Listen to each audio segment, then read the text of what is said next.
Okay, so hello, welcome back to me again. Okay, bago ang lahat, gusto ko lang kayong batiin ng magandang umaga, magandang tanghali, magandang gabi. Bayan, char. Okay, magandang araw sa inyong lahat. Magandang buhay. So, ano naman bang pag-uusapan natin? Ano naman bang sasabihin nitong babaeng ito? Ha? Okay, so, since based on my observation po, marami pa rin pong nalilito pagdating sa sizes ng bond paper. So, bakit ito yung topic natin? Dahil ito ay printing business.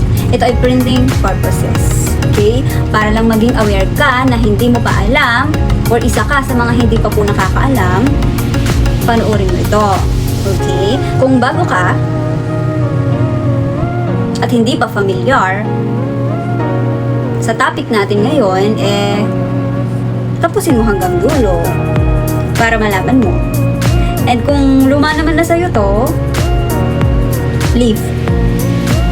Hindi, joke lang. Pwede ka pong manood, panoorin mo din po hanggang dulo para if ever na may mga pagkukulang akong nasabi or mga pagkakamali man, itama niyo po siya. Okay? I-comment din po sa video na to kung ano yung mga kulang, kung ano yung mga mali, yung mga dapat. Okay? So, para na rin po sa mga makakapanood at magbabasa ng mga comments. Excuse me. So, okay. So, bakit may mga sizes ang bond paper? Bakit kailangan pang may size? Pare-pareho lang naman na papel. Ano bang papel mo? Jealous. Okay, so bato ka inuber. Okay, so unahin natin, pakilala ko muna yung mga sizes. Unahin na natin si short bond paper. Short bond paper. Next natin is si A4. This is A4 size. And then, yung next natin is si long size. And then, yung next naman natin is si legal. Ito ay legal size. Ang pinakamatangkad sa lahat. Si Adi. No, yung paper. Pinakamalaki sa lahat. Okay? So, may mas lalaki pa dito sa mga sizes ng paper na to. Pero ang usapan lang kasi natin about sa madalas na ginagamit. Okay? So, unahin natin si short bond paper.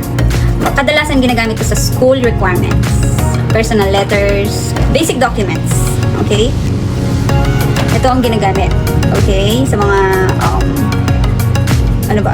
School requirements nga, projects, ganun. Yun na yung ginagamit ang short bond paper.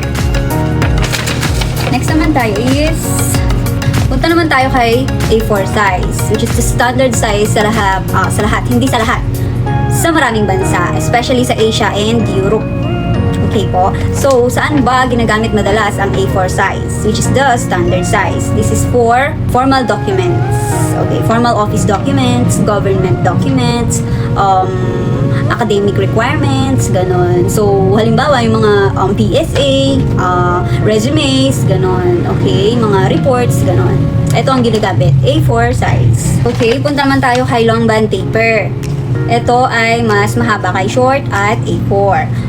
Madalas din ginagamit sa school documents, school requirements, school projects, and government documents din, and ano pa ba, mga legal documents, legal forms, gano'n. Yung mga, ano ba, anong tawag dito?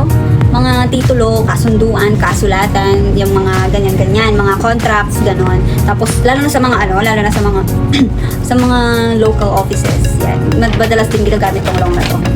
Okay? And last, kay legal size. So, ito ay, kung sa atin ang standard size is A4. Ito naman ang standard size ng US. Okay, so, saan naman madalas ito ginagamit? Ito ginagamit sa mga legal forms. Yan, sa law offices, ganun, sa bangko, sa court, ganun. Tapos, ito, plain bond paper lang to. Pero pagdating sa mga ganun, yung size lang yung usapan natin, ha?